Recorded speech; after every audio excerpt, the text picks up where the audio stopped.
Hello दोस्तों, आशा करते हैं आप लोग बहुत अच्छे होंगे। द परफेक्ट स्टडी में आप सभी लोगों का स्वागत है। मैं पहले ही बता दूं, ये क्लास थोड़ा सा लंबी होगी, ठीक है। ये क्लास थोड़ा सा लंबी इसलिए होगी क्योंकि आज की इस क्लास में हम लोग बहुत इंपॉर्टेंट टॉपिक को कवर करने जा रहे हैं और जिसका नाम है शिक्षण विधियाँ यानी टीचिंग मेथड। देखो, बीएड सेकेंड सेमेस्टर के लिए ये क्लास तो इंपॉर्टेंट है, उसके साथ साथ यदि आप सीटेट की, केवीएस वगैरह अदर कोई भी टीचिंग एग्जाम की तैयारी करोगे, वहाँ भी शिक्षण विधियाँ पूछा जाता है पेडागोजी वाले सेक्शन में, तो वहाँ भी इसकी ज़रूरत पड़ेगी। तो यहाँ अगर बेसिक कॉन्सेप्ट अगर आपका क्लियर है तब आगे जाके मेरे भाई और आप अच्छा कर सकते हो, ठीक है। देखो, बीएड सेकेंड सेमेस्टर में ये ऑल पेपर के लिए कहने का मतलब है आपके जो 3 पेपर हैं, एजुकेशनल, टेक्नोलॉजी एंड आईसीटी, उसके बाद जो 2 ऑप्शनल पेपर हैं पेडागोजी वाले, उसमें भी हर साल शिक्षण विधियों के बारे में पूछते हैं मेरे भाई टीचिंग मेथड में। तो हम लोग शिक्षण विधियों पे कम से कम 3 से 4 क्लास को देखेंगे और 15 से 16 शिक्षण विधि को कवर करेंगे ताकि एक भी टीचिंग मेथड ना छूटे और अपने एग्जाम में आप अच्छे से लिख के आओ, कोई भी टीचिंग मेथड पूछे, ठीक है।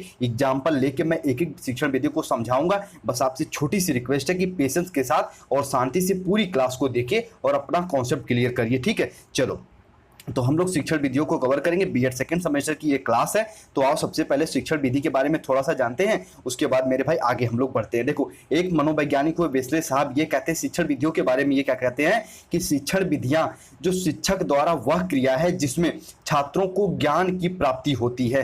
कहते हैं अगर टीचिंग मेथड का उपयोग हम क्यों करते हैं, तो टीचिंग मेथड का प्रयोग इसलिए करते हैं ताकि हम एक अपने स्टूडेंट को कुछ सिखा सकें। अभी मैं व्याख्यान विधि का प्रयोग कर रहा हूं एक तरीके से, तो क्यों कर रहा हूं, ताकि आप लोग कुछ सीख सको। तो यही मेरे भाई होती है शिक्षण विधियां, जिसमें एक अध्यापक या एक मेरे भाई जो भी टीचर होते हैं वो कुछ न कुछ अपने स्टूडेंटों को शिक्षण विधियों द्वारा सिखा सकें, वही शिक्षण विधियां होती हैं। उम्मीद करते हैं टीचिंग मेथड को आप लोग समझे होंगे। अब थोड़ा सा इसे समझो। देखो, प्रत्येक विषय को सरलतम ढंग से समझने और समझाने की कई शिक्षण विधियां होती हैं। कोई भी सब्जेक्ट आप पढ़ाने जा रहे हो या फिर पढ़ने जा रहे हो तो उसकी कई विधियां होती हैं। जैसे देखो, एग्जांपल के तौर पे अभी इन विधियों को मैं लगातार डिस्कस करूंगा, पहले इनका नाम जान लो। जैसे मेरे भाई कई विधियों में सबसे फर्स्ट है व्याख्यान विधि, जैसे हम लोग सामाजिक विज्ञान वगैरह में इसका प्रयोग करते हैं। उसके बाद प्रदर्शन विधि हो गया, समस्या समाधान विधि हो गया, उसके बाद योजना विधि हो गया, उसके बाद जो वेरी वेरी इंपॉर्टेंट है वो अन्वेषण विधि, खोज विधि, जिसे ह्यूरिस्टिक विधि भी कहते हैं, इसके तीनों नाम हैं। उसके बाद जो इंपॉर्टेंट है मैथ वगैरह में इन विधियों का प्रयोग किया जाता है, आगमन विधि का, निगमन विधि हम लोग समझेंगे। उसके बाद प्रयोगशाला विधि, पर्यटन विधि, साक्षात्कार विधि,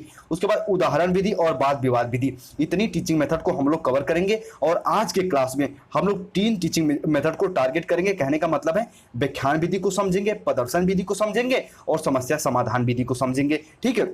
उसके बाद आने वाली क्लासेज में हम लोग योजना विधि को, अन्वेषण विधि को, आगमन निगमन और सभी विधियों को धीरे धीरे कवर कर लेंगे। तो 3 से 4 क्लास में हम लोग कवर कर लेंगे, ठीक है। मैं चाहता तो एक ही क्लास में कवर कर देता, लेकिन आप लोग कहते हो कि सर क्लास बहुत लंबी हो जाती है, इसलिए 3 से 4 क्लास में हम लोग कवर कर लेंगे। बस क्लास शुरू होने जा रही है तो मैं आपसे फिर वही रिक्वेस्ट करना चाहूंगा भैया कि पूरी क्लास को देखिएगा, क्योंकि जो परफेक्ट स्टडी पे क्लासेस चलती, मैं अपनी बात कर रहा हूं कि मैं कुछ भी अगर कंटेंट प्रोवाइड करता हूं तो जो भी मेरी क्लास आती हैं वो एक दूसरे से रिलेट करते हुए रहती हैं। तो पूरी क्लास को देखिएगा, एक भी क्लास अगर मिस करोगे तो आपका कॉन्सेप्ट क्लियर नहीं होगा, ठीक है। चलो, तो चलिए एक एक शिक्षण विधि को बिल्कुल बेसिक से कवर करते हैं। बस आप पेशेंस के साथ एक एक पॉइंट को सुनिएगा।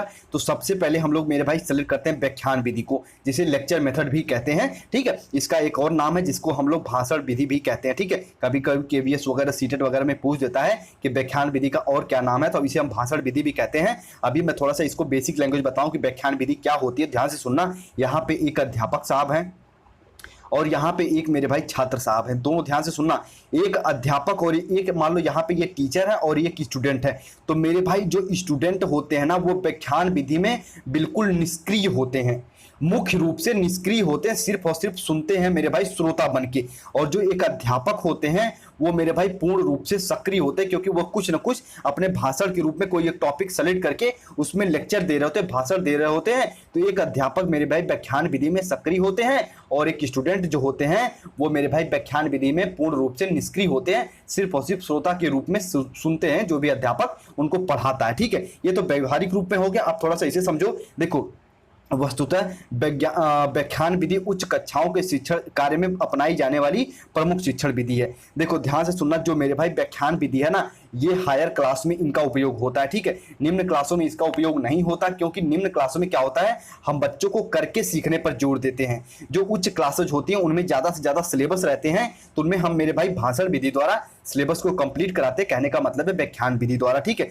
जिसमें देखो व्याख्यान विधि में विद्यार्थी एक श्रोता की भांति, एक छात्र जो होता है सिर्फ और सिर्फ सुनता है, और जो एक अध्यापक होता है वो वक्ता यानी वक्ता की भांति कार्य करता है या फिर क्रिया करता है। कहने का मतलब है जो एक अध्यापक है वो कुछ न कुछ मेरे भाई लेक्चर के रूप में छात्रों के सामने प्रस्तुत करता रहता है बोल के, ठीक है। ये कहने का मतलब है व्याख्यान विधि में। अब देखो टेलीग्राम पे मैं इसे शेयर भी किया था, एक बार और बताऊं। देखो व्याख्यान विधि में मान लो ये काम मैम साहब हैं, ये आई क्लास में पूछने बच्चों कैसे हो बच्चों, आज हम ये टॉपिक बड़े पढ़ेंगे बच्चों, आज हम पोल्यूशन पढ़ेंगे बच्चों, आज हम इन्वायरमेंट के बारे में पढ़ेंगे, और व्याख्यान दिए जा रही हैं। तो ये मेरे भाई लेक्चर मेथड हो गया, ठीक है। उसके बाद देखो सेकंड डायग्राम यहाँ सेलेक्ट किया गया है, इसके बारे में देखो मैम साहब हैं यहाँ पे कह रही हैं आज हम लोग भारत की नदियों के बारे में जानेंगे। कि भारत की नदियां मेरे भाई कहाँ से, उनका स्रोत कहाँ है, फिर उनका उद्गम स्थान कहाँ है। मान लो गंगा नदी, उसमें यमुना नदी कहाँ आके मिलती है, उसकी सहायक नदी कौन कौन सी है। व्याख्यान विधि द्वारा हम इन सब चीजों को जानते हैं। तो ये मेरे भाई लेक्चर मेथड हो गया, जिसमें एक अध्यापक पूर्ण रूप से सक्रिय होता है और एक जो स्टूडेंट होता है वो आंशिक रूप से मेरे भाई असक्रिय होता है। ये कहने का इसका मतलब है। अब देखो इसकी कुछ प्यारी परिभाषा है, इसको समझ लो, कॉन्सेप्ट और क्लियर होगा। तो जेम्स यम्बी साहब क्या कहते हैं व्याख्यान विधि के बारे में, कि व्याख्यान शास्त्रीय विधि है जिसमें अध्यापक औपचारिक रूप से, अभी एक शब्द यहाँ पे देखो हाईलाइट किया हूं औपचारिक, अभी इसको मैं समझाऊंगा। अध्यापक औपचारिक रूप से नियोजित रूप से किसी प्रकरण या समस्या पर भाषण देता है। एक अध्यापक मान लो कोई एक टॉपिक उठा लिया, भैया पॉल्यूशन उठा लिया, ठीक है, प्रदूषण कोई एक टॉपिक उठा लिया, उस पर अध्यापक अपना लेक्चर दिए जा रहा है कि भैया हाँ प्रदूषण क्या होता है, इसके कितने प्रकार होते हैं, हम इससे कैसे निपट सकते हैं, ठीक है, इसको कम से कम हम कैसे प्रोड्यूस कर सकते हैं। तो ये सब ये किसके अंतर्गत आएगा, जो जिसमें हम लोग कोई भी शिक्षण सामग्रियों का प्रयोग नहीं कर रहे हैं, सिर्फ व्याख्यान विधि का प्रयोग कर रहे हैं, तो भैया वो व्याख्यान विधि के अंतर्गत आएगा। ये कहने का इसका मतलब है। अच्छा एक शब्द यहाँ पे आया औपचारिक रूप। देखो अभी जब हम लोग फर्स्ट पेपर पढ़े थे नॉलेज एंड कैरिकुलम, तो उसमें हम लोग पढ़े थे भैया शिक्षा के स्वरूप को औपचारिक और अनौपचारिक और निरौपचारिक। तो ये बताओ जो औपचारिक होता है ना उसमें मेरे भाई लिमिटेशन होती है, समय की पाबंदी होती है, लेकिन जो अनौपचारिक होता है उसमें कोई भी समय की पाबंदी नहीं होती, उसमें कोई भी मेरे भाई लिमिटेशन नहीं होता। हम कहीं से कुछ भी सीख सकते हैं, अपने अपने समुदाय से, अपने पास पड़ोस के लोग से, अपने मम्मी पापा से। और जो औपचारिक होता है वो हम अपने स्कूल में, अपने विद्यालय में, किसी एक संगठन में सीखते हैं, तो वो औपचारिक रूप होता है। जो अध्यापक कुछ सिखाता है तो वो औपचारिक रूप में ही सिखाता है। ये कहने का इसका मतलब है, ठीक है। चलो तो जेम्स यम्बी की डिफिनेशन उम्मीद करते हैं आप लोग अच्छे से समझ गए होंगे। देखो अभी आगे बढ़ता हूं, उसके पहले मैं एक बार और चीजें बता दूं कि भैया ये क्लास इतना इंपॉर्टेंट क्यों है, ठीक है। देखो ध्यान से सुनिएगा, टीचिंग मेथड इतना इंपॉर्टेंट इसलिए है, मैं अपने दिल से बता रहा हूं कि जैसे आप आगे की तैयारी करोगे सीटेट वगैरह की, उसके बाद जो गर्ल्स वगैरह हैं वो केवीएस वगैरह के लिए जाती हैं, उसमें अच्छा आपको मेरे भाई अच्छे सुविधा मिलती है, ताकि बच्चों को पढ़ाने में भी अच्छा सुविधा मिलती है और आपके मेरे भाई जॉब प्रोफाइल भी अच्छी होती है केवीएस वगैरह की, ठीक है, एपीएस वगैरह की। तो देखो उसमें शिक्षण विधियों को पूछा जाता है। तो और ये जो बीएड होता है ना, यही कॉन्सेप्ट डेवलप होता है। तो ये समझो आपके हाथ अगर द परफेक्ट स्टडी लग गया है तो मेरे भाई ठीक ठाक डायरेक्शन में हो, यहाँ आपका कॉन्सेप्ट क्लियर होगा। जैसे फर्स्ट सेमेस्टर में एक एक टॉपिक को, एक एक अधिगम के सिद्धांत को क्लियर किया था, उसमें मेरे भाई अगर शिक्षण विधियों को अच्छे से कवर कर लेते हो तो आगे आपके एग्जाम में तो इंपॉर्टेंट है। उसके साथ साथ बीएड सेकंड सेमेस्टर में अगर आप मान लो आप मेरे भाई आपका सोशल साइंस पेडागोजी है, या फिर इंग्लिश लैंग्वेज पेडागोजी है, या फिर आपका मेरे भाई फिजिकल साइंस पेडागोजी है, मैथमेटिक्स पेडागोजी है, तो उसमें पूछता है शिक्षण विधियों के बारे में। तो अगर आप सभी शिक्षण विधियों को जानते रहोगे तभी तो एक दूसरे से रिलेट करते हुए, उसमें अंतर करते हुए लिख पाओगे ना।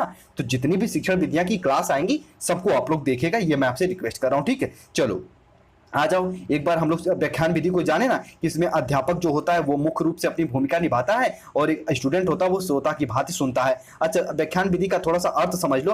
तो जो व्याख्यान शब्द है मेरे भाई वो अंग्रेजी में से लेक्चर कहते हैं, लेक्चर शब्द का हिंदी रूपांतरण है व्याख्यान, जिसका अर्थ होता है तेज बोलकर पढ़ाना, ठीक है, तेज बोलकर पढ़ाना होता है व्याख्यान, यानी जो भाषण देना कहने का अर्थ है, ये व्याख्यान विधि का अर्थ होता है, ठीक है। अब देखो व्याख्यान विधि का शाब्दिक अर्थ होता है भाषण देना, अतः इसे भाषण विधि भी कहते हैं। ऊपर मैंने बताया था कि व्याख्यान विधि को हम भाषण विधि के नाम से भी जानते हैं। ये मेरे भाई इसके बारे में आप लोग जान गए। अब इसके हम लोग मेरिट, डिमेरिट और इसके कुछ सुझाव को जानेंगे, उसके बाद अगले मेरे भाई विधि पे चलेंगे। चलो आ जाओ देखो अगर आप अभी सीटेट वगैरह की तैयारी कर रहे होते तो अभी व्याख्यान विधि कंप्लीट हो गई, अब इसमें ज्यादा नहीं पढ़ना। लेकिन अभी आपको बीएड में कंप्रिहेंसिव वे में लिखना है ना, तो वहां पे आपके पास शब्द, आपके पास कंटेंट होने चाहिए ना। वहां भी पूछ दिया कि व्याख्यान विधि के लाभ बताओ, तो यहाँ पे अगर डिस्कस हुआ रहेगा तो आपको हेल्प होगा ना। कहोगे सर जी होगा, तो भैया आओ एक एक को समझते हैं, बिल्कुल क्लियर करते हुए आगे बढ़ता हूँ। ठीक है, थोड़ा सा पानी पीते हैं। हाँ, व्याख्यान विधि देखो, व्याख्यान विधि विषय वस्तु को अधिकतम रूप से स्पष्ट किया जा सकता है। व्याख्यान विधि से किसी विषय वस्तु को सरलतम व अधिक स्पष्ट किया जा सकता है। कहोगे सर जी कैसे, बताओ। देखो भैया सुनो, अभी मान लो यहाँ पे एक ठो नदी जा रही है, आपको कम समय में उस नदी के बारे में जानना है। अध्यापक साहब आए, ठीक है, अध्यापक साहब आए, उस नदी के बारे में बिल्कुल डिटेल में आपको बता दिए कि भैया नदी की लंबाई क्या है, नदी का भैया उद्गम स्थान का है, नदी जाके कहाँ गिर रही है, उसमें कौन कौन सी सहायक नदियां हैं। ठीक है, तो उसके बारे में आप कंप्लीट जान रहे हो ना व्याख्यान विधि से। किसी भी चीज के बारे में डीप में जानना चाहते हो तो व्याख्यान विधि उपयोगी है। तो भैया ये किसी भी विषय वस्तु को अधिक सरलतम रूप में बांट देती है, ये कहने का इसका मतलब है। उसके बाद देखो, व्याख्यान विधि छात्रों के उच्चारण को सुधारती है। कहोगे सर जी ये कैसे सुधारती है? देखो ध्यान से सुनना, अगर एक अध्यापक मेरे भाई एक एक सेलेक्टेड वर्ड का उपयोग कर रहा है, तो आपको पता है ना, जो स्टूडेंट होते हैं वो अपने अध्यापक को अपना रोल मॉडल मानते हैं, अपना गुरु मानते हैं, एक तरीके से अपना हीरो मानते हैं। तो जो अध्यापक जिन शब्दों का प्रयोग कर रहा है, उन शब्दों का प्रयोग उनके उनके स्टूडेंट भी तो करेंगे, तो उनका उच्चारण बताओ सुधरा कि नहीं सुधरा? कहोगे सर जी सुधर गया, तो बात सही है भैया। आगे चलो, आ जाओ, थर्ड पॉइंट को समझो। व्याख्यान विधि व्यक्तिगत शिक्षण पर आधारित होती है। अच्छा ये बताओ, अगर ये हम अपने कॉमन सेंस के अनुसार, जो अध्यापक हमें पढ़ा रहा है उनको हम अलग अलग रूप में सीखते हैं ना, तो भैया ये व्यक्तिगत शिक्षण पर आधारित होता है। फोर्थ पॉइंट को समझो, इस विधि में न तो कोई विद्यार्थी द्वारा कोई क्रिया होती है, न ही कोई प्रदर्शन किया जाता है। कहोगे सर जी बात तो सही है, एक अध्यापक सिर्फ और सिर्फ भैया वक्ता के रूप में आपको भाषण दे रहा है, तो बताओ कोई क्रिया कर रहा है, ब्लैक बोर्ड पे कुछ समझा रहा है? कहोगे सर जी नहीं। तो भैया इस जो कि इस विधि में न तो हम किसी न कोई क्रिया करते हैं कोई स्टूडेंट, और ना ही इसमें कोई प्रदर्शन किया जाता है। ये इसका मेरे भाई मुख्य विशेषता भी कह सकते हो। अब जो नोट पॉइंट करके भैया इसे हाईलाइट करता हूँ, ये इंपॉर्टेंट है। अगर आप नोट्स बना रहे हो तो इसको कहीं लिख लेना, वरना देखो इसका जो पीडीएफ है वो मैं टेलीग्राम पे शेयर करूंगा। अच्छा टेलीग्राम पे क्यों शेयर करोगे?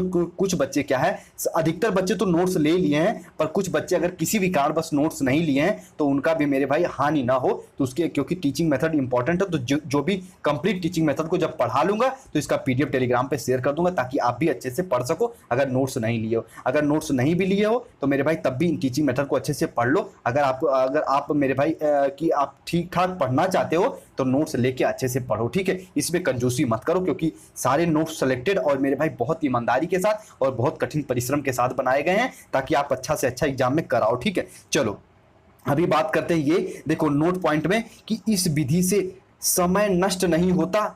कहोगे सर जी बात तो सही है, व्याख्यान विधि में भैया समय नष्ट नहीं होता। अध्यापक आए और व्याख्यान विधि में पढ़ाते रहे। अभी अगर मान लो केमिस्ट्री की क्लास हो रही है, उसमें तरह तरह के केमिकल में मेरे भाई केमिकल का प्रयोग किया जा रहा है। अगर फिजिक्स की क्लास चली तो उसमें तरह तरह के आपको प्रयोग करके दिखाया जा रहा है, दोलन वगैरह के बारे में बताया जा रहा है। तो अगर आप प्रयोग विधि का प्रयोग कर रहे हो तो उसमें समय ज्यादा लगेगा, अगर व्याख्यान विधि का प्रयोग कर रहे हो तो समय कम लगेगा। ये बेसिक्स आर डिफरेंट है, अपने दिमाग में बना के रखना, ठीक है। तथा पाठ को जल्दी हम खत्म कर सकते हैं, ठीक है। व्याख्यान विधि इसीलिए उच्च कक्षाओं में प्रयोग किया जाता है, क्योंकि उच्च कक्षाओं में सिलेबस बहुत ज्यादा रहता है। अभी बीएड में ध्यान से सुनना, अभी मैं एक थोड़ा सा कॉमेडी वाला बताता हूँ, यहाँ पे एग्जांपल आपका कॉन्सेप्ट क्लियर हो जाएगा कि पाठ को जल्दी समाप्त किया जा सकता है। कैसे? देखो अगर फर्स्ट सेमेस्टर में हम लोग एक मेरे भाई सिद्धांत पढ़े थे, अधिगम सिद्धांत, जो था आपके कॉलर साहब दिए थे, सूझ का सिद्धांत। अगर मैं आपके सामने तो चिंपैंजी लेते आऊं, ठीक है, बड़ा सा चिंपैंजी लेते आऊं, ठीक है, उसको एक पिंजड़ा लेके आऊं, उस पर प्रयोग कर करके दिखाऊं, फिर पढ़ाऊं, तो बताओ समय लग जाएगा कि नहीं लग जाएगा?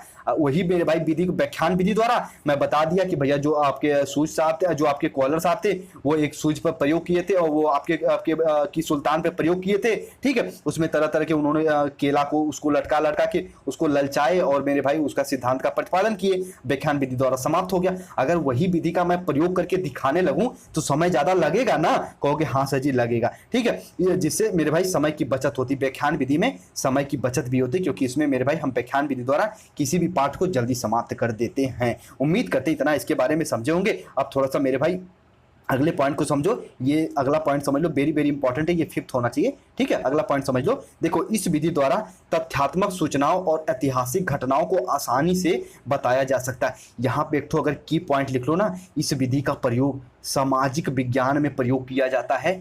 व्याख्यान विधि का प्रयोग सामाजिक विज्ञान में किया जाता है, सुन लेना, क्योंकि हम हिस्ट्री जियोग्राफी वगैरह पढ़ाते हैं, अर्थशास्त्र वगैरह, तो उसमें हम मेरे भाई व्याख्यान ही तो देते हैं, ठीक है। अब मैथ वगैरह में अगर ज्यादा व्याख्यान नहीं ना देते हैं, उसमें आगमन निगमन विधि का प्रयोग करते हैं, तो इतना इसके बारे में जानते रहना। इस विधि में हम तथ्यात्मक सूचनाओं और ऐतिहासिक घटनाओं के बारे में आसानी से बताते हैं। ये कहने का मतलब है, इसकी मेरे भाई ये मेरिट हो गई, इसके ये लाभ हो गए। अब अगर कोई अच्छी चीज है तो उसकी कुछ मेरे भाई डिमेरिट भी होती है ना, सब लोग अपने आप में पूर्ण नहीं ना होते, तो इसकी कुछ डिमेरिट भी, उसको समझ लो। देखो व्याख्यान विधि में कि शिक्षण की व्याख्यान विधि में अधिगम की दिशा में छात्रों की सहभागिता बहुत कम होती है, यह छात्रों को निष्क्रिय बनाती है।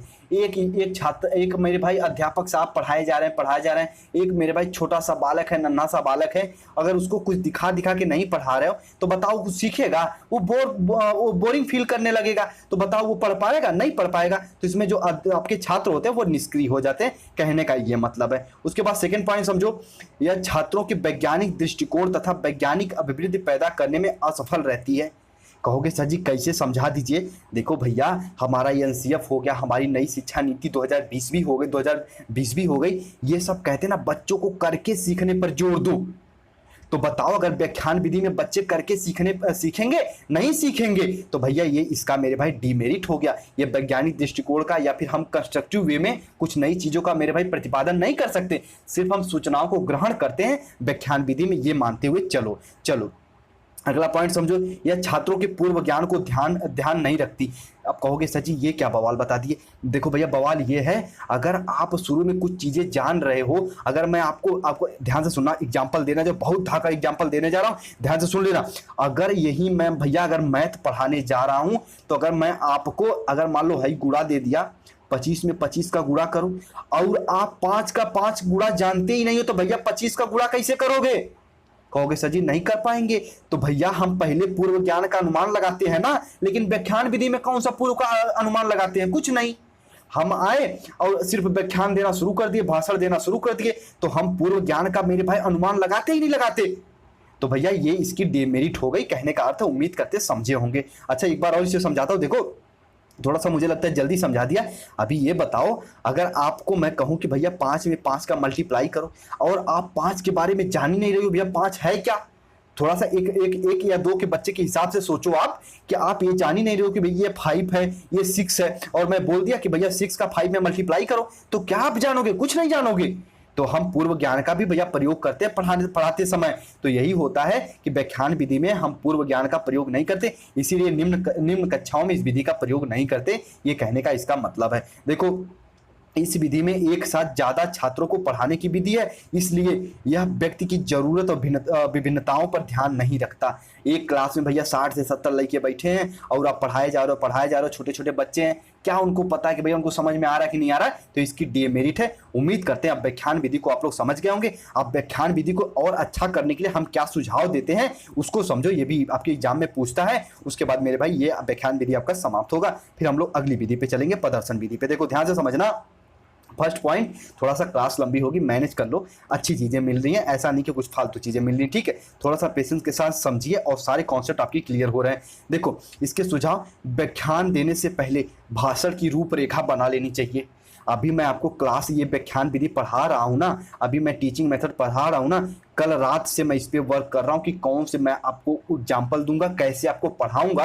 तो सबसे पहले भाषण की रूपरेखा बना ली जाती है, ठीक है। ये हर अध्यापक करता है, चाहे कोई भी, अगर वो मेरे भाई दिल से पढ़ा रहा है ना, तो पढ़ाने से पहले तैयारियां करता है, जो मैं भी करता हूँ। ऐसा नहीं कि कुछ भी आके पढ़ा दिया। अब मान लो मैं अगर आपको पढ़ा रहा हूँ, तो रात में ही मेरे भाई आपकी पीपीटी मेंटेन किया, इसमें कौन से चित्रों का प्रयोग किया जाए, बच्चों को इंटरेस्टिंग लगे, उनको समझ में आ जाए। तो कहने का मतलब है पढ़ाने से पहले, व्याख्यान देने से पहले भाषण की रूपरेखा बना ली जाती है, ठीक है।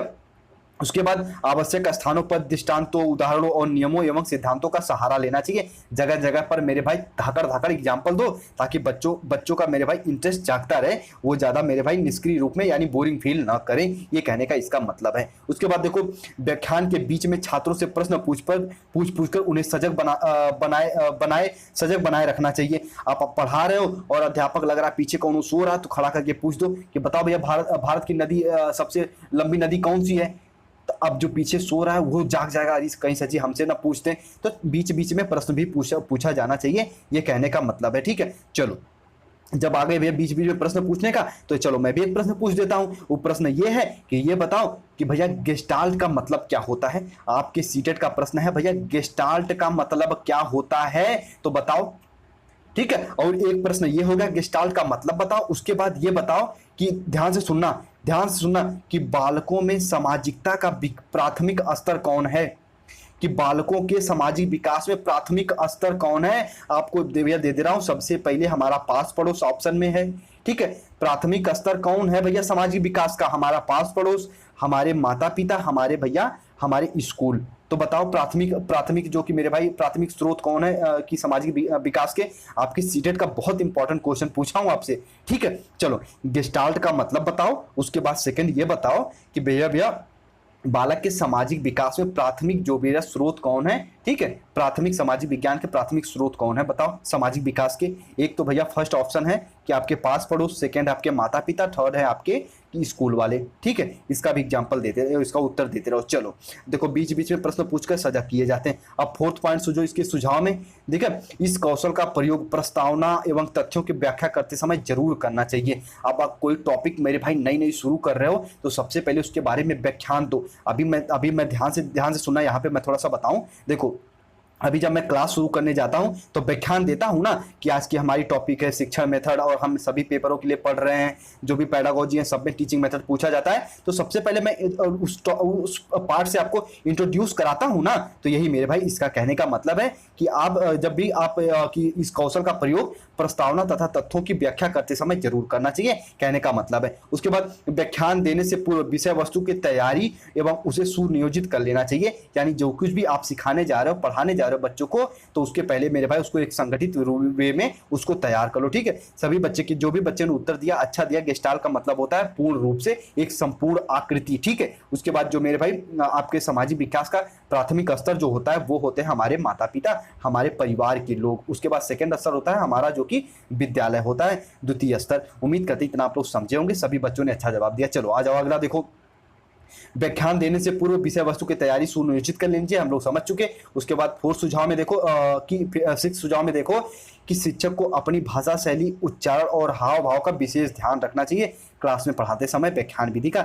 ये मेरे भाई कुछ इसके सुझाव हैं। उम्मीद करते हैं भैया व्याख्यान विधि को आप लोग अच्छे से समझ गए होंगे। ठीक है, इसकी कुछ हानियां भी हैं, इसमें छात्र को पूर्व ज्ञान का ध्यान नहीं रखा जाता। ठीक है, इसमें वैज्ञानिक दृष्टिकोण का अभाव हो जाता है। कहने का मतलब है इन सब चीज़ों को जानते रहोगे तो आपका मेरे भाई आगे जब भी जो भी एग्जाम की तैयारी करोगे वहाँ ये आपके इंपॉर्टेंट होंगे। सामाजिक विज्ञान वगैरह में व्याख्यान विधि का प्रयोग करते हैं। उम्मीद करते हैं भैया आप व्याख्यान विधि को बिल्कुल अच्छे से समझे होंगे। अब हम लोग समझेंगे प्रदर्शन विधि को, उसके बाद समस्या समाधान विधि को, फिर आपकी क्लास ऑफ हो जाएगी। फिर आने वाली क्लास में हम लोग योजना विधि को, अन्वेषण विधि को समझेंगे। फिर उसके बाद आने वाली क्लास में हम लोग आगमन और निगमन विधि को, फिर एक क्लास में हम लोग इन सबको एक साथ कवर कर लेंगे क्योंकि ये छोटे छोटे हैं। ठीक है, चलो अब आ जाओ, हम लोग प्रदर्शन विधि को कवर करने जा रहे हैं। बस आप पेशेंस के साथ, रिक्वेस्ट है कि इसको भी आप लोग समझना। देखो पहले में एक तो अध्यापक साहब यहाँ मुंह बाके खड़े हैं कि क्या बता रहे हैं कि 2 एकम 2, 2 दूना 4, 2 तिहाई 6। कहोगे सर जी कहाँ पढ़ रहे हो? इसलिए पढ़ रहा हूँ कि एक अध्यापक इसमें जो कुछ भी सिखाते दिखा के सिखाते हैं।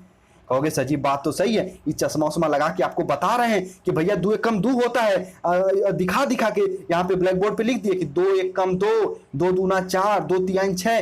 तो प्रदर्शन विधि के प्रयोग में, प्रदर्शन विधि या प्रयोग प्रदर्शन विधि में हम लोग क्या करते हैं, स्टूडेंट के सामने एग्जाम्पल देते हैं, ब्लैक बोर्ड पे लिखते हैं, उनको दिखा के पढ़ाते हैं। ये भैया इसका निष्कर्ष है। उम्मीद करते हैं इसको समझे होंगे। अब आओ थोड़ा सा आगे समझो। देखो यहाँ पे एक मैडम साहब है, कहेंगे तुम बताओगे, कह रही अच्छा तुम बताओगे, बताओ ये 3 3 कितना होगा। तो स्टूडेंट देख लिया चोरी से, भैया 3 3 6 होता है। कहेगा मैडम जी 3 3 6 होता है। तो मैडम जी भी चालाक, मैडम जी पूछ दिए बताओ 6 और 4 कितना होता है।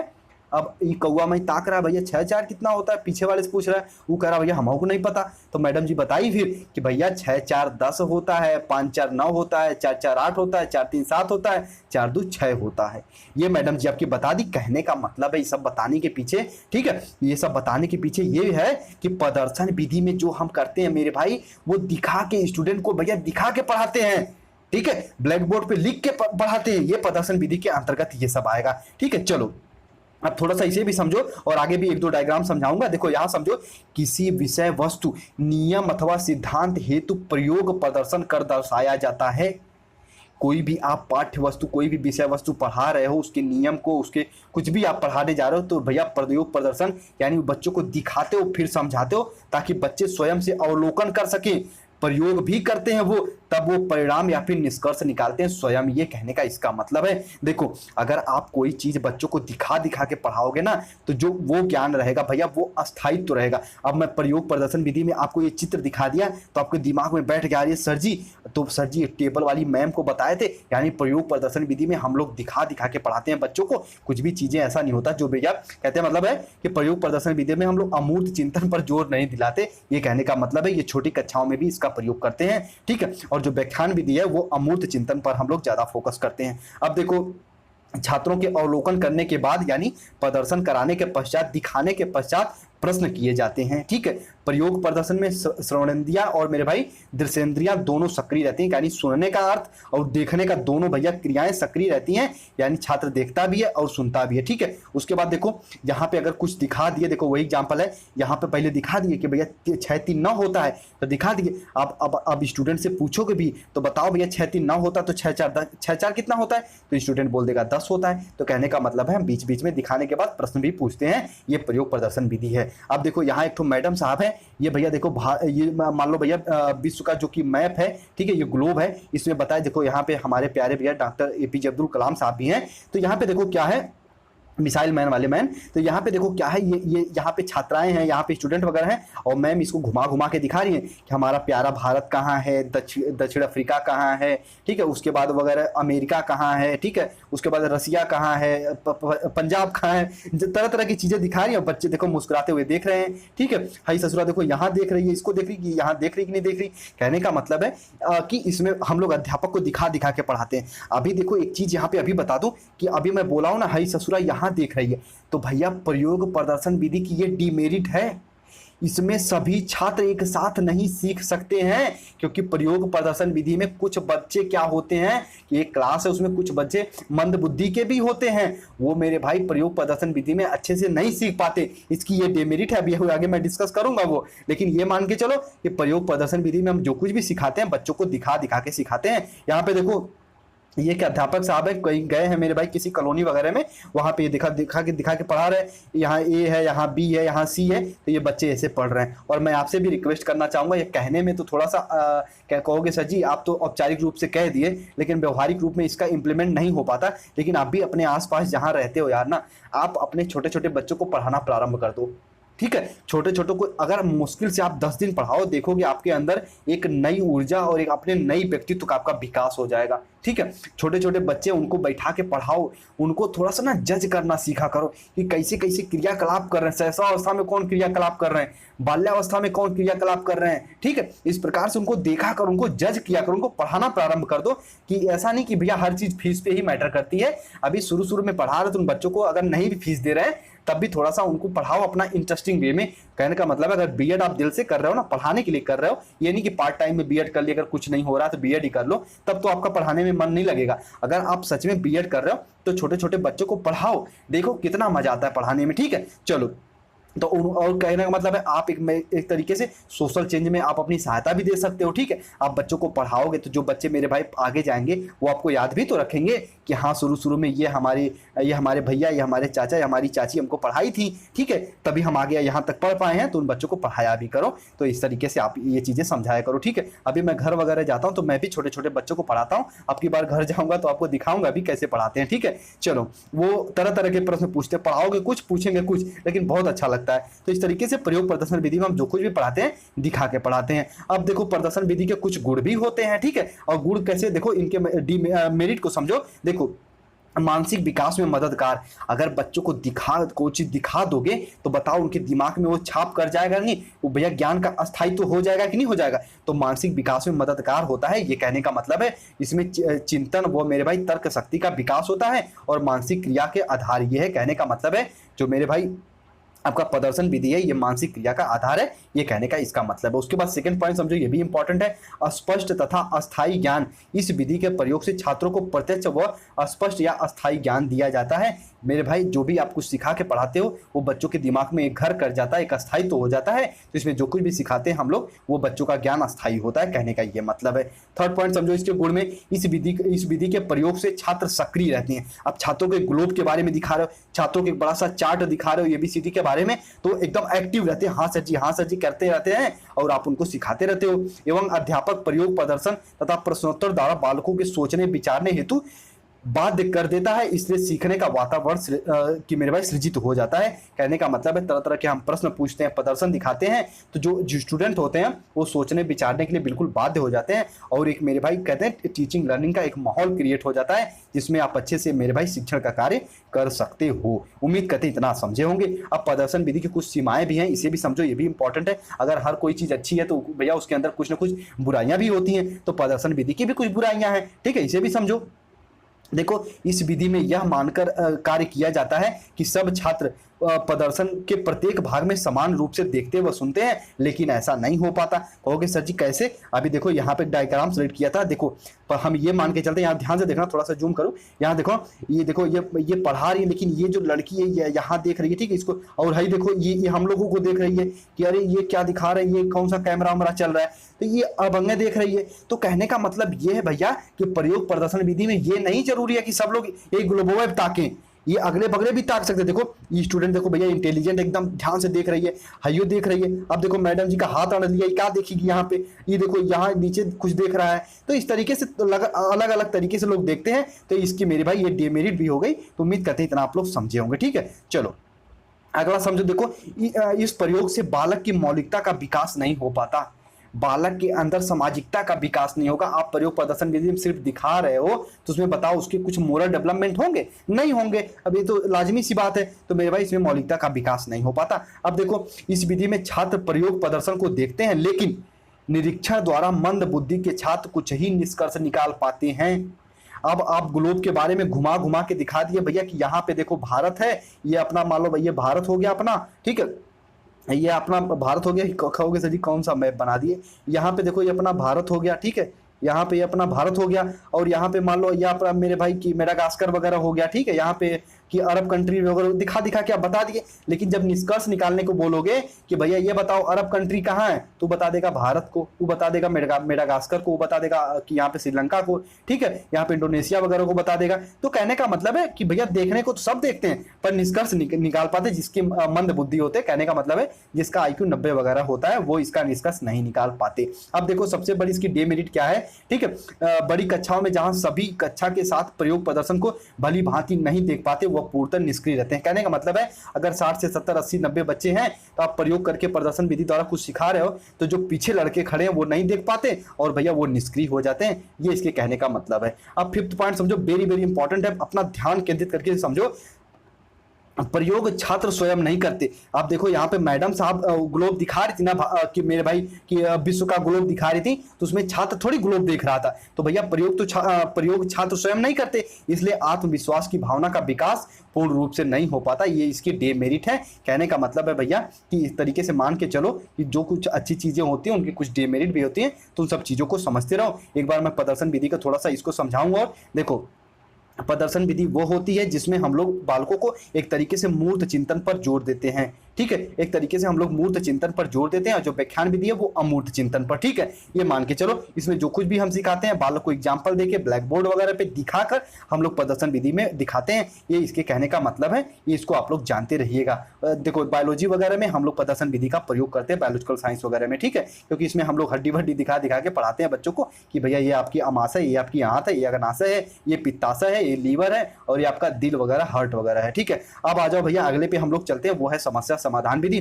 प्रॉब्लम सॉल्विंग विधि। ठीक है, प्रॉब्लम सॉल्विंग विधि वेरी वेरी इंपॉर्टेंट है आपके हर एग्जाम में, और मेरे भाई सभी पेडागोजी के लिए इंपॉर्टेंट है और ये पूछता है। ठीक है, देखो सबसे पहले एक मेरे भाई प्यारे मनोवैज्ञानिक वुड साहब हैं, इनकी डिफिनेशन को समझो, फिर इसे व्यवहारिक लैंग्वेज में बताऊंगा, फिर आपकी क्लास आपकी ऑफ हो जाएगी, परेशान मत हो। ठीक है, देखो समस्या विधि निर्देश की वह विधि है, ठीक है, निर्देश की वह विधि है जिसके द्वारा सीखने की प्रक्रिया को उन चुनौतीपूर्ण स्थितियों को सृजन द्वारा प्रोत्साहित किया जाता है जिनका समाधान करना जरूरी है। आपके सामने एक तो एग्जाम्पल दे दिया जाएगा, उसके बाद एक तो समस्यात्मक प्रश्न दे दिए जाएंगे और उसका हल आप स्वयं खोजते हो। यही भैया होता है समस्या समाधान विधि, प्रॉब्लम सॉल्विंग मेथड। आपको कुछ ना कुछ बता के फिर भैया आपको ऐसे प्रॉब्लम में फंसा दिया जाएगा कि उसको आप हल करके स्वयं वहां से निकलो, तो यही हो जाएगा समस्या समाधान विधि। उम्मीद करते इतना आप लोग समझे होंगे। अब थोड़ा सा इसे समझो। देखो यह विधि छात्रों में चिंतन तर्क शक्ति का विकास करती है। छात्र जो कुछ भी सीखता है क्रियाशील होकर सीखता है। अब कौनो चीज आप भैया स्वयं खोज रहे हो तो क्रियाशील हो तो ओके तो सोचोगे।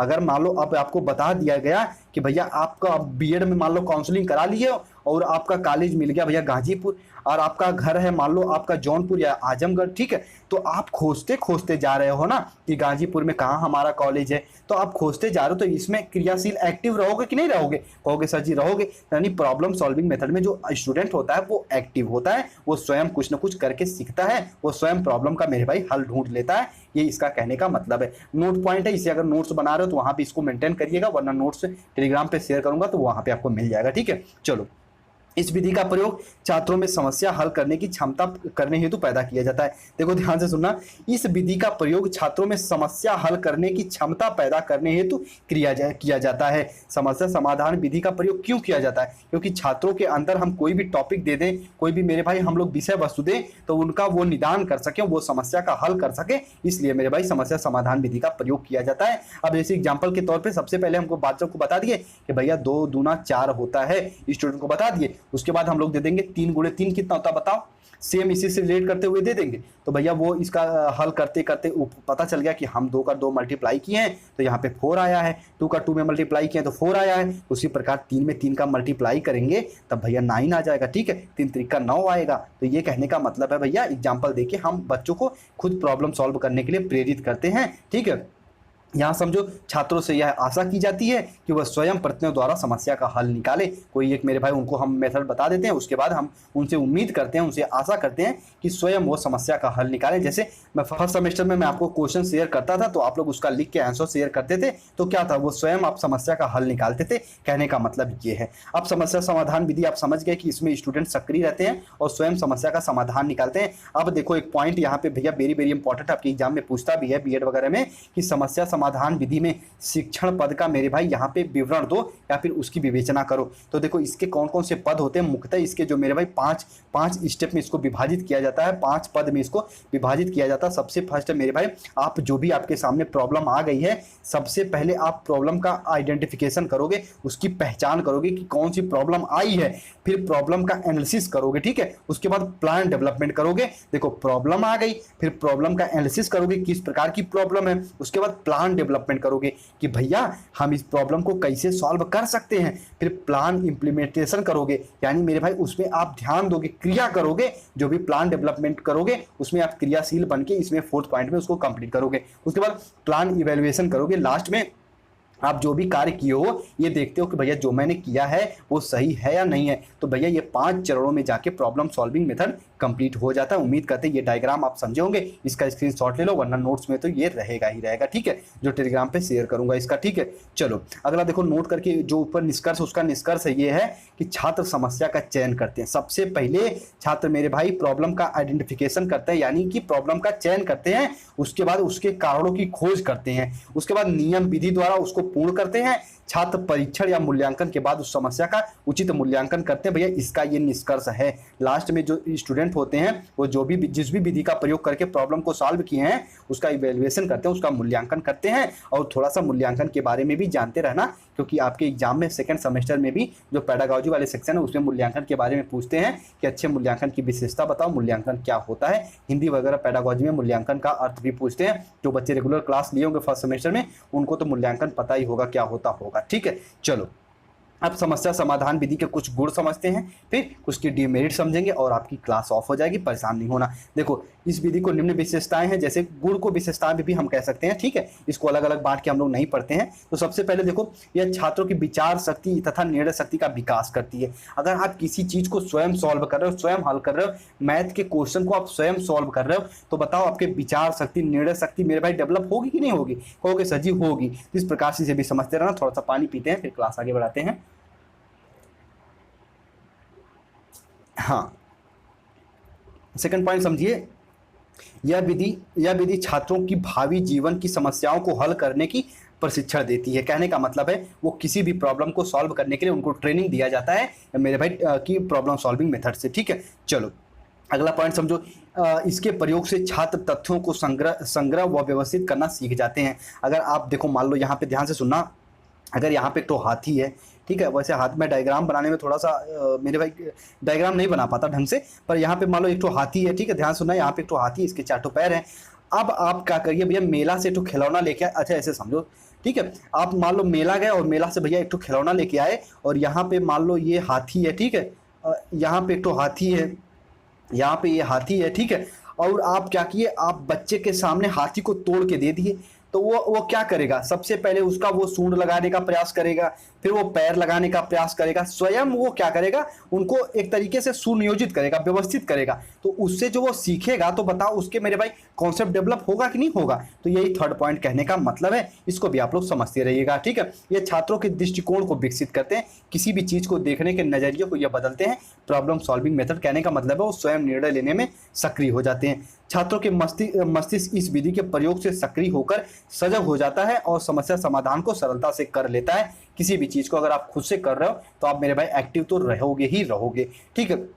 इस विधि से छात्र सामूहिक निर्णय लेना सीख लेते हैं। कहने का मतलब है अगर आप प्रॉब्लम सॉल्विंग मेथड का प्रयोग कर रहे हो तो धीरे धीरे आप अगर किसी समूह में हो, किसी पीयर ग्रुप से में हो, तो आप धीरे धीरे उन सब चीज़ों का प्रयोग करने लग जाओगे। प्रॉब्लम सॉल्विंग मेथड का कहने का मतलब है आप निर्णय देना भी चालू कर दोगे, ठीक है। उसके बाद देखो अगला पॉइंट समझो, यह कक्षा के वातावरण को क्रियाशील बनाता है। अगर आप सभी बच्चे कुछ ना कुछ करके सीख रहे हैं, प्रॉब्लम सॉल्व कर रहे हैं, तो सभी एक्टिव रहेंगे, तो ये छात्र ये मेरे भाई क्लास को क्रियाशील बनाता है, ये कहने का मतलब है। उसके बाद 8 पॉइंट को समझो, इससे छात्रों के वैज्ञानिक ढंग से चिंतन करने की शक्ति का विकास होता है। अगर आप खुद से कोई चीज क्रिएट कर रहे हो, प्रॉब्लम सॉल्व कर रहे हो, तो मेरे भाई आपको मेरे भाई वैज्ञानिक दृष्टिकोण तो डेवलप होना तो लाजमी है। अगला पॉइंट समझो, ये भी इंपॉर्टेंट है। देखो, यह विधि छात्रों के आत्मविश्वास को जागृत करती है। अगर आप मैथ के कोई क्वेश्चन लगा रहे हो, अगर कोई क्वेश्चन खुद से बना दिए, तो बताओ खुद से मोटिवेट होते हो कि नहीं होते हो? कहोगे सर जी होते हैं। तो भैया ये आत्मविश्वास को जागृत करते हुए स्व अध्याय का प्रशिक्षण प्रदान करती है। कहने का मतलब है प्रॉब्लम सॉल्विंग मेथड स्वयं से हम लोग पढ़ते हैं, फिर उसका उत्तर देते हैं, तो ये स्व अध्याय की ट्रेनिंग भी प्रदान करती है। ये इसके मेरिट हो गए, इसको आप लोग अच्छे से जानते रहिएगा। इसके कैरेक्टरिस्टिक्स भी हो गए। उसके बाद समस्या समाधान विधि के कुछ दोष भी हैं। उसके पहले थोड़ा सा ये भी बता दूं कि मेरे भाई इसका नोट जो है कि टीचिंग मेथड का, सभी टीचिंग मेथड को कंप्लीट पढ़ाने के बाद मैं टेलीग्राम पे तो शेयर कर दूंगा। उसके साथ साथ कंप्लीट नोट्स लेने के लिए आप लोग इस नंबर पे कांटेक्ट करके, द परफेक्ट स्टडी के इस नंबर पे कांटेक्ट करके 99 रुपये पे करके चारों पेपर के नोट्स लेके अच्छे से रिवीजन करो। इंग्लिश लैंग्वेज और हिंदी लैंग्वेज दोनों में नोट्स लेके बिल्कुल अच्छे से मेरे भाई प्रिपेयर करो। और आपके कोई जानने वाले दोस्त यार है तो उनको भी बताओ कि हाँ भैया द परफेक्ट स्टडी पे बिल्कुल दिल से प्रयास किया जाता है हिमांशु सर के द्वारा, तो आप वहाँ से जाके पढ़ो, ठीक है। एक बार क्लास को देखो, अगर क्लास समझ में आती तभी क्लास को ज्वाइन करो और अच्छे से पढ़ाई करो आप, ठीक है। ये आप थोड़ा सा अपना भी मेरे भाई कि अपना भी दायित्व निभाइए, ठीक है। और अगर समझ में आता है क्लास तभी वो ज्वाइन होंगे, उनको फोर्स, कभी किसी को फोर्स मत करिएगा कि नहीं आप द परफेक्ट स्टडी से पढ़ो ही। अगर उनको समझ में आएगा तो खुद ही पढ़ेंगे। चलो, समस्या समाधान विधि के दोष समझ लो। यह विधि निम्न कक्षाओं हेतु उपयोगी नहीं है, ठीक है। अब आप छोटे छोटे बालक हैं, उनको आप कोई समस्या, बड़ी बड़ी समस्या दे दिए तो वो सॉल्व कर पाएंगे? नहीं, वो मेरे भाई सॉल्व नहीं कर पाएंगे और वो क्या होता है, डिमोटिवेट होके चुपचाप निष्क्रिय होकर बैठ जाएंगे। तो ये निम्न कक्षाओं में यह उपयोगी नहीं होती। ये उच्च कक्षाओं के लिए, ये हर क्लास के लिए इंपॉर्टेंट होती है, उसके लिए जरूरी होती है, ठीक है। यह जरूरी नहीं कि छात्र इस विधि के से परिणाम निकाल लें और जो संतोषजनक हो। और ये भी सही है कि आप कोई भी मेरे भाई मान लो आप कर दिए आप 3 गुणे 3 बच्चों को बता दिए कि भैया 3 गुणे 3 कितना होता है, तो बच्चे बोल दिए कि भैया 3 गुणे 3 9 होता है, 3 त्रिका 9 होता है। लेकिन ये बताओ, ये तो हम जान गए कि 3, अब बालों अगर 4 गुणे 4 दे दें तो ये जरूरी नहीं कि वो 16 ही लिखेंगे, नहीं, वो कुछ और भी लिख सकते हैं। तो इस प्रकार से ये जरूरी नहीं कि वो निष्कर्ष निकाल ही ले। तो ये कहने का मतलब इसका ये डीमेरिट है। इस विधि के प्रयोग में पर्याप्त समय लगता है भैया, ये इसकी डीमेरिट है। अगर बच्चों को प्रॉब्लम सॉल्व करने के लिए दोगे तो ज़्यादा से ज़्यादा समय लेंगे, और जो भैया कुछ थोड़ा सा पढ़ने में कमजोर रहते हैं वो, अगर मान लो एक हम लोग को क्या होता था, थोड़ा सा मैं बताऊं, शायद आपके साथ भी होगा, हम लोग थोड़ा सा ग्रामीण क्षेत्र से बिलोंग करते हैं, तो हम लोग को जो अध्यापक साहब जब कुछ पढ़ाते थे ना, उसके बाद जब मैथ का टेस्ट लेते थे तो भैया ब्लैक बोर्ड पे लिख देते थे, और क्या होता था, और क्वेश्चन हम लोग अपने कॉपी पे उतार के वो क्या करते थे कि छिटका देते थे। छिटकाने का मतलब है कि जगह जगह भेज देते थे, तुम वहां जाके लिखो, तुम वहां जाके लिखो। तो एक स्टूडेंट क्या होता था, वो कॉपी लेके बैठा ही रहता था, जब तक अध्यापक सबकी कॉपी न चेक कर ले वो बैठा ही रहता था। तो कहने का मतलब यही है कि इसमें ज़्यादा से ज़्यादा समय लगता है समस्या समाधान विधि में। उम्मीद करते हैं भैया इतना समझे होंगे। चलो अपना ख्याल रखिए, अभी चीज़ें कुछ और भी बताऊंगा। उसके पहले अगर आप टेलीग्राम से नहीं जुड़े हो तो मेरे भाई डिस्क्रिप्शन में लिंक है, टेलीग्राम से भी ज्वाइन हो जाओ। ज्वाइन करने के पीछे रीजन ये है, ठीक है, अगर आप इंटरेस्टेड हो तभी ज्वाइन करिएगा, वरना फालतू में क्या करना, ठीक है। यहाँ पे जो भी अपडेट रहती है मैं अपडेट आपको दे देता हूँ, ठीक है। और आपके मन में कोई डाउट वाउट लगे तो इंस्टा आईडी से जुड़ के कुछ भी डिस्कस वगैरह कर सकते हो। अगर चैनल पर नए हो तो सब्सक्राइब कर ही लो, और ना मेरे भाई पुराने हो तो थोड़ा बहुत अपने फ्रेंडों से साथ शेयर भी करो, ये तो आप करते ही हो, मुझे इतना बिलीव है, ठीक है। नोट्स लेने के इस नंबर पर कॉन्टैक्ट करो। हम लोग तीन टीचिंग मेथड को हम लोग कवर किए हैं, एक बार मैं इसको रिविजन कराऊँ, ठीक है। क्लास लंबी हो रही है पर कोई नहीं, आप लोग मैनेज कर लो यार, ठीक है। क्लास तो अच्छा ही पढ़ाया जा रहा है, यहाँ पे आपके कॉन्सेप्ट डेवलप हो रहे हैं। यहाँ पे देखो हम लोग 3 टीचिंग मेथड का प्रयोग किए हैं आज, समझे हैं। सबसे फर्स्ट देखो यहाँ पे है व्याख्यान विधि, उसके बाद प्रदर्शन विधि, उसके बाद समस्या समाधान विधि, ठीक है।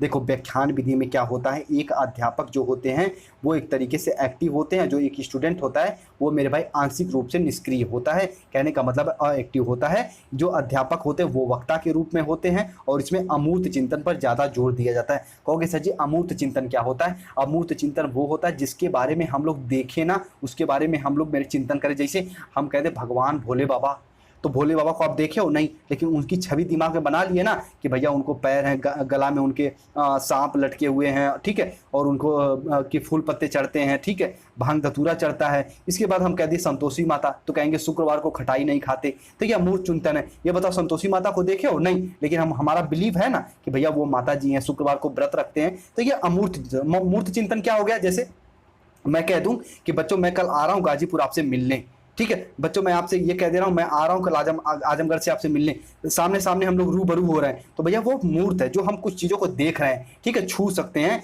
देख सकते हैं, वो होता है मूर्त। तो इस प्रकार से जो व्याख्यान विधि है वो अमूर्त चिंतन पर ज़्यादा जोर देते हैं। ये कहने का मतलब है बच्चों के अंदर चिंतन शक्ति का विकास करते हैं। प्रदर्शन विधि द्वारा क्या होता है, जो कुछ बच्चे बच्चों को सिखाते हैं वो दिखाकर सिखाते हैं, ये प्रदर्शन विधि या फिर प्रयोग विधि में ये आता है। उसके बाद समस्या समाधान विधि, बच्चों के सामने एक हम लोग कोई उदाहरण दे के समझाते हैं, उसके बाद कोई एक जटिल समस्या दे देते हैं, बच्चे उसका खुद से मेरे भाई प्रॉब्लम को सॉल्व करते हैं, और ये समस्या समाधान विधि के अंतर्गत ये आता है।